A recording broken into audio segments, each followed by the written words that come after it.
That's right. It was 500 horsepower. 520, I think it was. Yeah, but that's only on 10 pounds of boost, right? Yeah. Oh yeah. Once I crank up that boost controller, we're gonna go at least 600. I want to beat those Hellcats out there.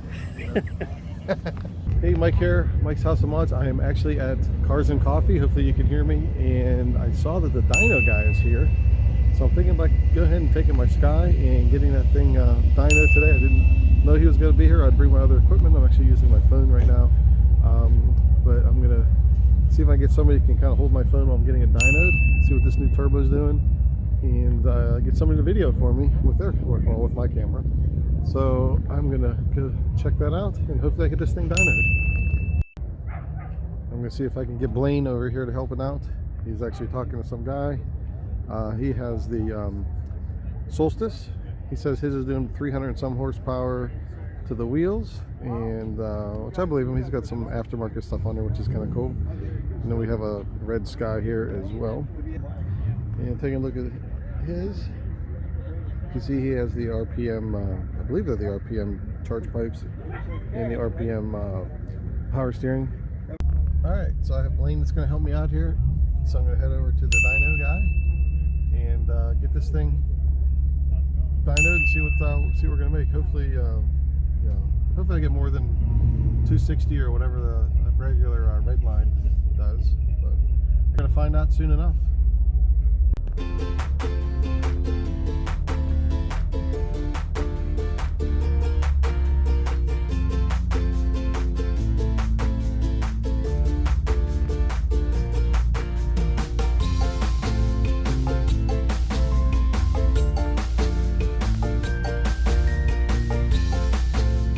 Alright, since I'm not actually recording this through my camera and everything and audio in the car, I figured I'd just do a little bit of voiceover and just kind of explain what's going on as far as doing a dyno. And believe it or not, right here is probably the hardest part, is backing this up with a manual transmission.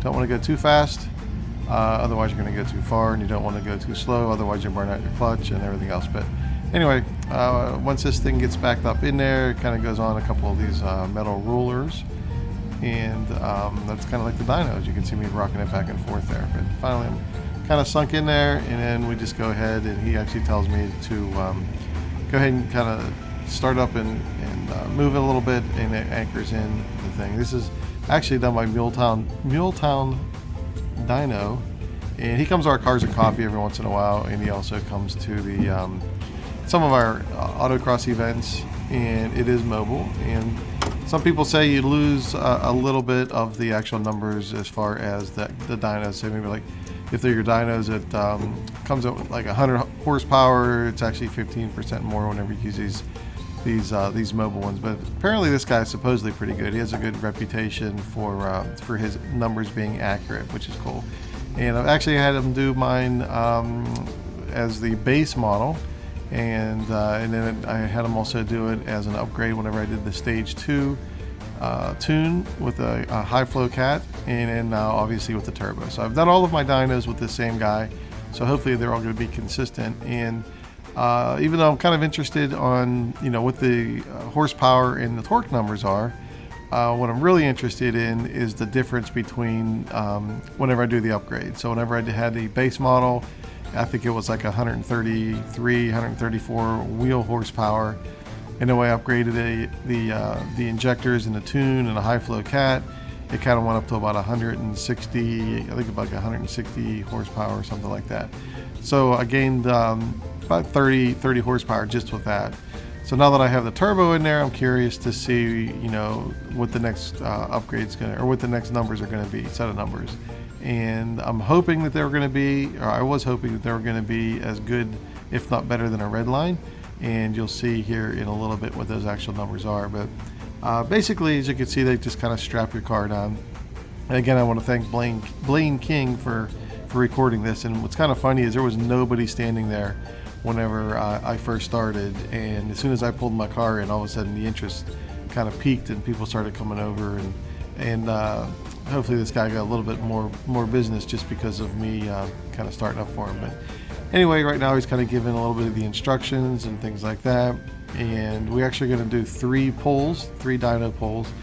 And you basically work your way up to fourth gear, and you kind of hold it there at 1500 horsepower, and then he kind of gives you the thumb up, and then you just floor it from there. So I'm kind of working through the gears now, and so I'm trying to remember if this is the part where we're just kind of getting it set or not, because a lot of times they'll do some initial setting as far as calibrating, I guess, his system with my car and making sure it works. But so sometimes what he'll do is he'll actually have me to kind of just sit it at 3000 RPM or 1500 RPM or whatever it was while he calibrates everything, and then once everything is properly set as far as on his end, he'll give me the thumbs up, and that's when we actually start doing the dyno pull. So let me see if he's getting ready here. I think he had to make some kind of an adjustment, and now he's coming back, and we're gonna get ready.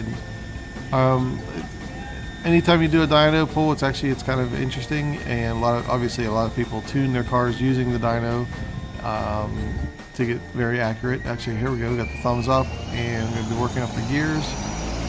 Get up to fourth gear, and he said you can run as long as you do. I think I ran up pretty much all the way to the red line, and then you just kind of let off the clutch, or push in the clutch, and just let the dyno rollers or whatever kind of slow you down. So anyway, that was my first pull, and I'll show you the numbers towards the end here, and then we're going to go ahead and do a second pull, which I think we're going to start here.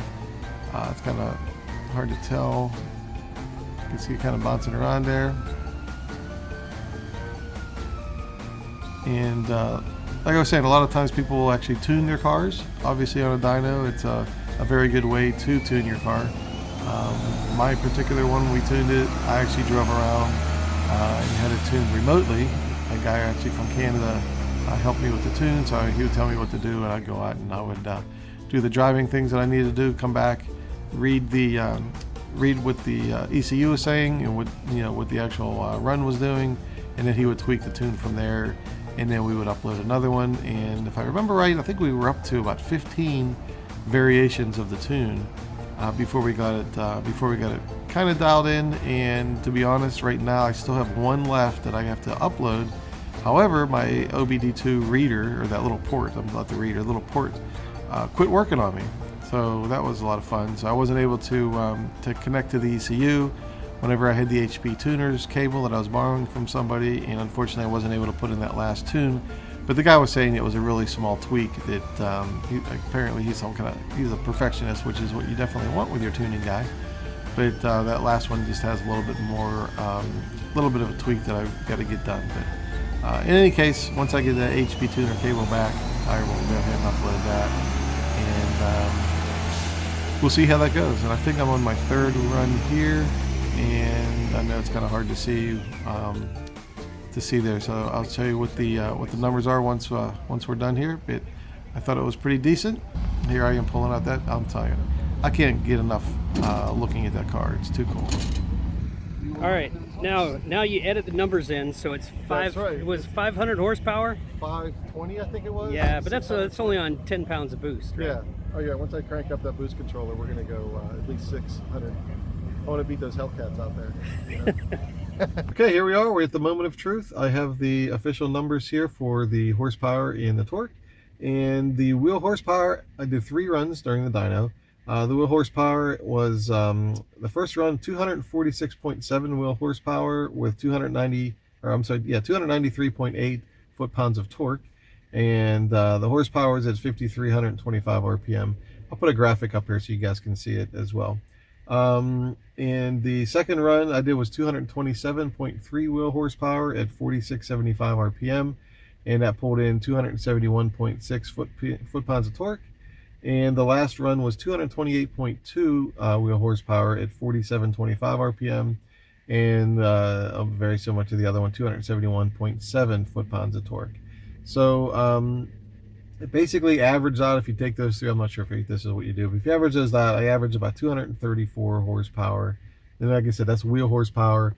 If you add 15%, I don't know, I think that gets me just off the top of my head, 260, 270 horsepower, which is very similar to the Redline or the GXP. Just as a comparison, whenever I had the stock engine or non-turbo, that's still the same engine, I did 3 dyno runs, and the first one was 127.3 wheel horsepower, the second was 134.8, and the third one was 133.8, and the torques were 144, 149, and 145. So the average horsepower of that for those 3 runs was about 131.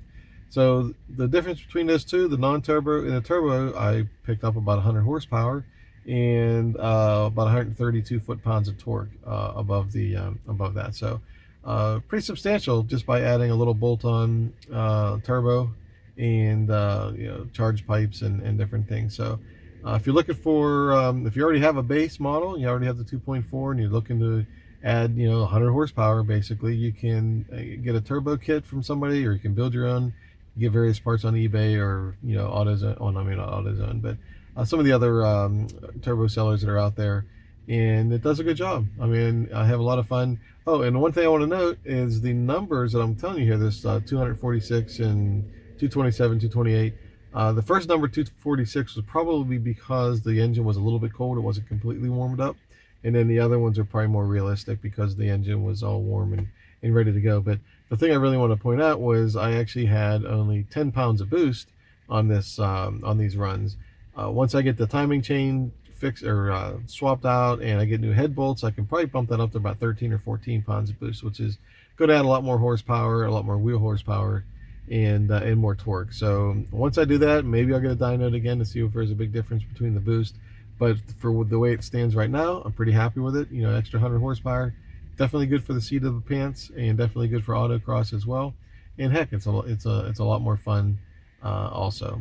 But just in case you're wondering where the heck I'm at, obviously I'm not in my Sky. I'm at a job site, and I'm sitting here anyway doing nothing while they're doing some construction that's going on. So I figured I'd do this video. But that is about it for this one. If you like this video, if you like the results, or this stuff that I'm doing online, smash that subscribe button, hit that like button, and hit that little notification bell. That way you're going to know whenever I come up with some new videos.